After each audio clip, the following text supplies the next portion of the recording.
Astro science channel வாயிலாக உலகெங்கும் வாழ்ந்து கொண்டிருக்கக்கூடிய சகோதர சகோதரிகளுக்கு அன்பார்ந்த வணக்கங்கள் மற்றும் வாழ்த்துக்கள். இன்றைய பதிவு 2026 ஆனி மாத ராசி பலன்கள். முதலில் இந்த ஆனி மாதத்தினுடைய கிரக அமைப்புகளை பார்ப்போம். அதன்படி சனி பகவான் மீனமனையில் இருக்கார். செவ்வாய் பகவான் ஆட்சி பலத்தோட மேசத்தில் அமர்ந்திருக்கு.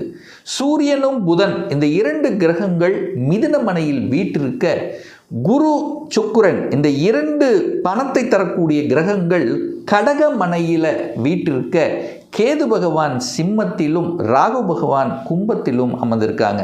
சரி, இந்த மாதம் பெயர்ச்சி ஆகக்கூடிய கிரகங்கள் என்ன அப்படின்னு பார்க்கும் பொழுது, இந்த ஆனி மாதம் 7ஆம் தேதி, அதாவது 21/6/2026 அன்று செவ்வாய் பகவான் மேசத்திலிருந்து ரிஷபத்துக்கு பெயர்ச்சி ஆகிறார். அதே போல இந்த ஆனி மாதம் 8ஆம் தேதி புதன் பகவான் கடகமனைக்கு பெயர்ச்சியாகி பிறகு வக்ரமாகி மீண்டும் மிதுனத்துக்கு அமையப் போகிறது. அதாவது ஆனி மாதம் 23ஆம் தேதி. அதே போல் சுக்கிர பகவானுடைய பெயர்ச்சியும் இந்த ஆனி மாதம் இருக்குது. அதாவது ஆனி மாதம் 20ஆம் தேதி 4/7/2026 அன்று சுக்கிர பகவான் கடகத்திலிருந்து சிம்மமனைக்கு பெயர்ச்சியாகிறது.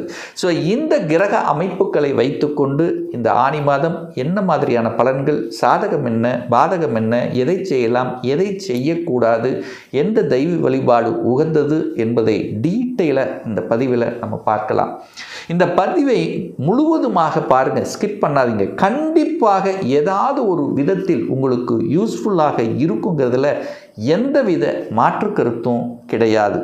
ரிஷபராசி அன்பர்களே, ஆனி மாதம் எப்படி இருக்க போகுது, என்ன மாதிரியான பலன்கள் அப்படின்னு பார்க்கும் பொழுது, உங்கள் ராசிநாதன் என்று சொல்லக்கூடிய சுக்கிர பகவான் 3ஆம் இடத்துல உட்கார்ந்திருக்கார். அதாவது முயற்சி ஸ்தானத்தில் உங்கள் ராசிநாதன் அமர்ந்திருக்கார்.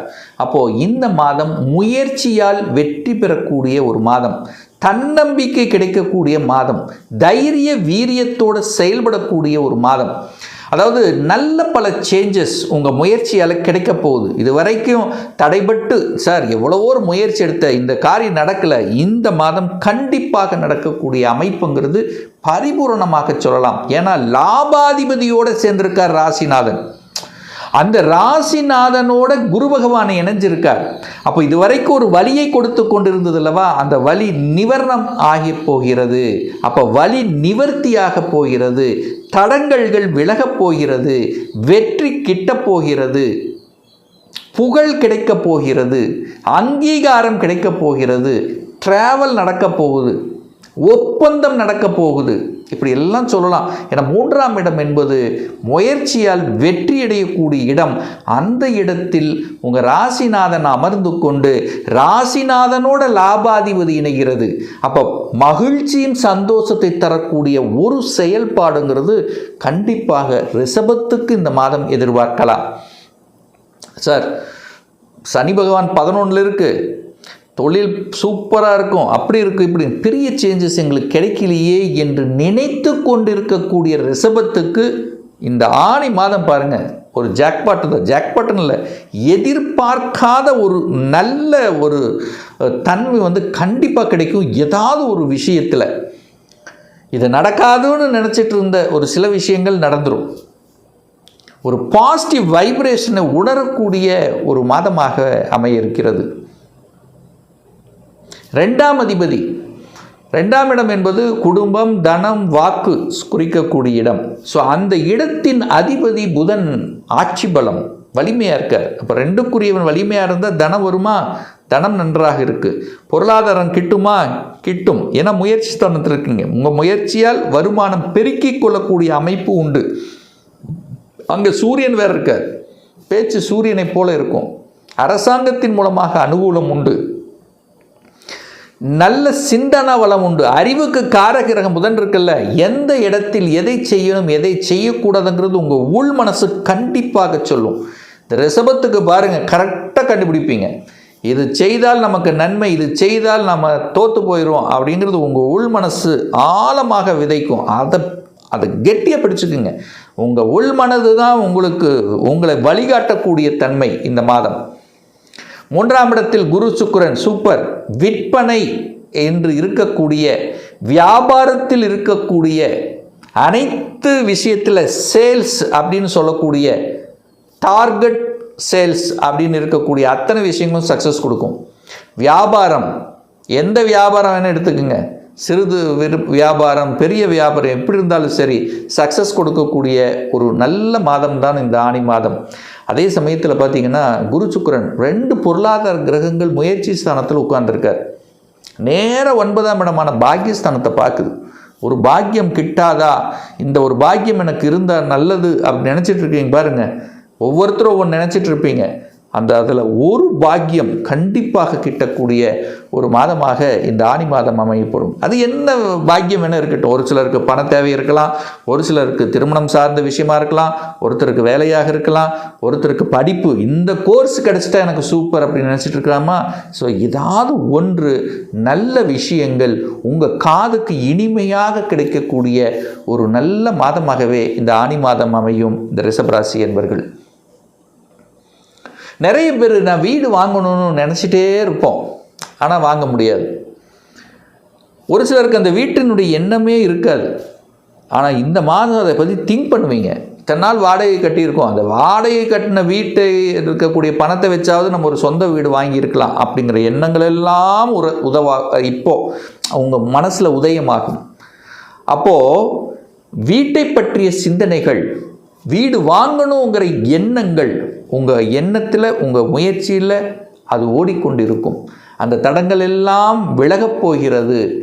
அப்போது நினச்சது மாதிரி ஒரு இடத்தையோ ஒரு நிலத்தையோ ஒரு சின்ன ஒரு இடம், ஏதாவது ஒரு காலி இடம் வாங்கணும் அப்படிங்கிற எண்ணம், தன்னுடைய பெயரில் சொந்தமாக இருக்கணும் அப்படிங்கிற அந்த எண்ண உணர்வுகளை உருவாக்கக்கூடிய ஒரு மாதமாக இந்த ரிஷபத்துக்கு அமையும். 5ஆம் அதிபதி பூர்வ புண்ணியஸ்தானத்தின் அதிபதி, பஞ்சமஸ்தானத்தின் அதிபதி, காதல் ஸ்தானத்தின் அதிபதி.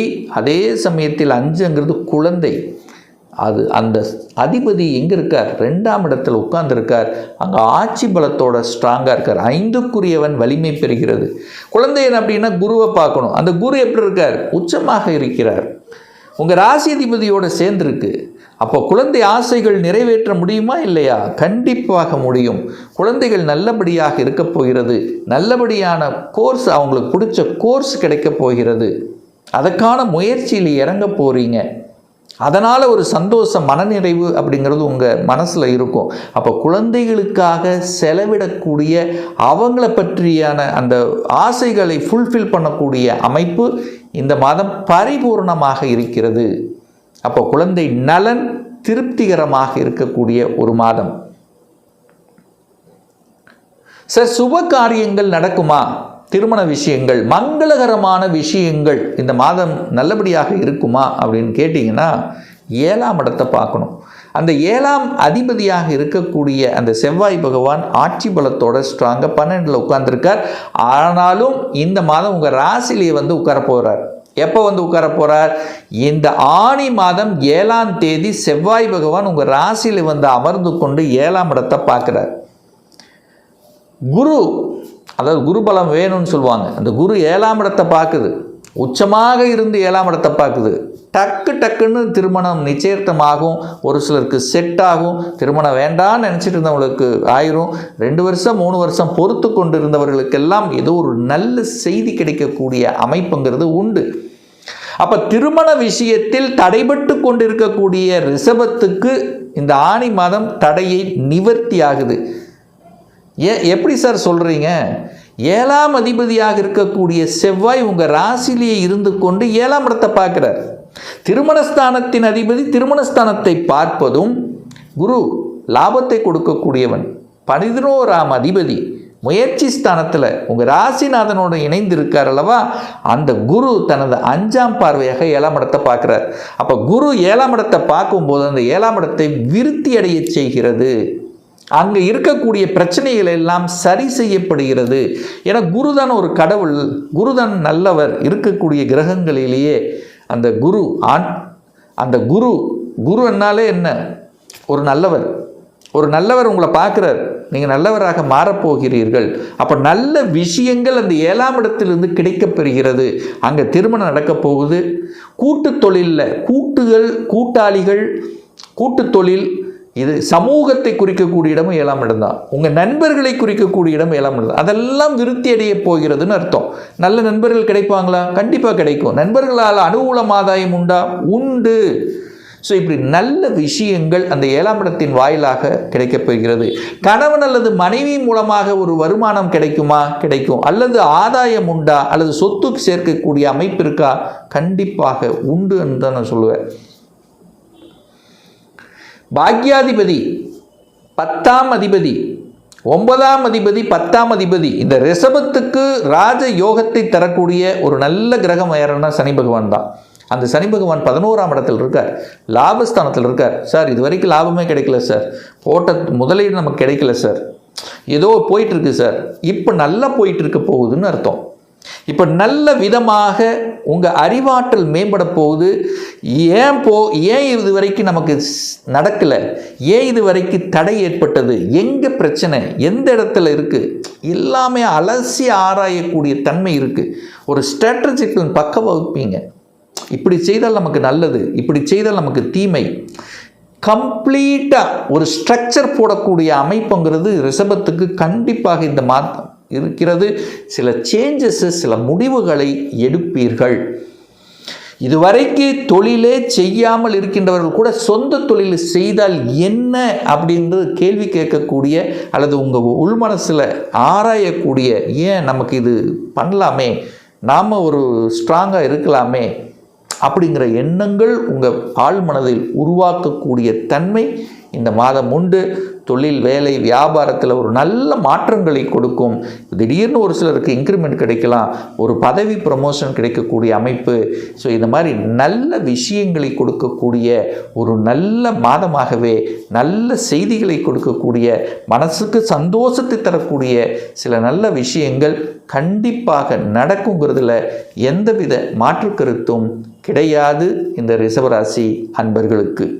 இன்னும் ஒரு துல்லிய பலன், இந்த ராசி நட்சத்திரத்தில் பார்த்தீங்கன்னா பல கோடிக்கணக்கான பேர் இருப்பீங்க. எல்லாரும் ஒரே மாதிரினா கண்டிப்பாக இல்லை. ஒவ்வொருத்தரும் டிஃப்ரெண்ட். ஒவ்வொருத்தருடைய ஜாதக அமைப்புகள், கொடுப்பினைகள் வேறுபடும். இந்த மாத பலனை குறைந்தது ஒரு 3 மாதம் தொடர்ச்சியாக பாருங்கள். சரியாக வரலன்னா கண்டிப்பாக நடக்கக்கூடிய தசாநாதன், புத்திநாதன், அந்தரநாதன், 6, 8, 12ஆம் அதிபதி அல்லது பாவ கிரகங்களுடைய சேர்க்கையில் கண்டிப்பாக இருக்கும். இன்னும் உங்களை பற்றி தெரிஞ்சுக்கணும். இந்த 2026 என்ன மாதிரி இருக்குது, என்ன மாதிரியான தன்மை இருக்கிறது, சொந்த தொழில் செய்வதற்கான கொடுப்பினை இருக்கா, 2026 எப்போ தான் சார் நமக்கு திருமணம் நடக்கும், என்ன கோர்ஸ் எடுத்து படித்தா நம்முடைய ஃப்யூச்சர் நன்றாக இருக்கும், எப்போ குழந்தை பாக்கியம் கிடைக்கும், எப்போ நான் வீடு கட்டுவேன், எப்போ ப்ரமோஷன் கிடைக்கும், இது போன்ற கேள்விகளுக்கு துல்லியமான பதிலை நம்மால் கூற முடியும். ஒரு பர்சனல் கன்சல்டேஷன் எடுத்துக்கணும், ஒரு சுய ஜாதகம் பார்க்கணும் என்று விருப்பப்படக்கூடிய அன்பர்கள் டிஸ்பிளே தெரியக்கூடிய நம்பருக்கு வாட்ஸ்அப் மூலியமாகவோ ஃபோன் கால் மூலியமாகவோ தொடர்பு கொண்டு அப்பாயின்மெண்ட் பெற்றுக்கொண்டு நேரடியாகவோ அல்லது ஆன்லைன் மூலமாகவோ கன்சல்டேஷன் எடுத்துக்கலாம். நம்மளுடைய அலுவலகம் கோயம்புத்தூரில் அமைந்துள்ளது. அதாவது கோயம்புத்தூரிலிருந்து மேட்டுப்பாளையம் செல்லும் வழியில் வெள்ளக்கிணர் பிரிவுக்கு பக்கத்தில், அதாவது அன்னபூர்ணா ஹோட்டலுக்கு அருகாமையில் அமைந்துள்ளது. பிரியர் அப்பாயின்மெண்ட் வாங்கிட்டு நேரடியாக கன்சல்டேஷன் எடுத்துக்கலாம். நிச்சயமாக இந்த பதிவு ஏதாவது ஒரு ரூபத்தில் உங்களுக்கு யூஸ்ஃபுல்லாக இருக்கும். நம்முடைய சேனலை நீங்கள் ஃபஸ்ட்டு டைம் பார்ப்பவர்கள் என்றால் மறக்காமல் சப்ஸ்கிரைப் பண்ணிக்கிங்க. பக்கத்தில் இருக்கக்கூடிய பெல் பட்டன் மற்றும் ஆல் நோட்டிஃபிகேஷனை கிளிக் பண்ணும்போது நான் போடக்கூடிய அடுத்தடுத்த பதிவுகள் உங்களுடைய நோட்டிஃபிகேஷனில் வந்து சேரும். இந்த ராசி நட்சத்திர நேயர்கள் அனைவரும் வாழ்க, வளர்க, வளம் பெறுக என்று எனது வாழ்த்தினை தெரிவித்துக்கொண்டு விடைபெறுகிறேன். நன்றி, வணக்கம், வாழ்த்துக்கள்.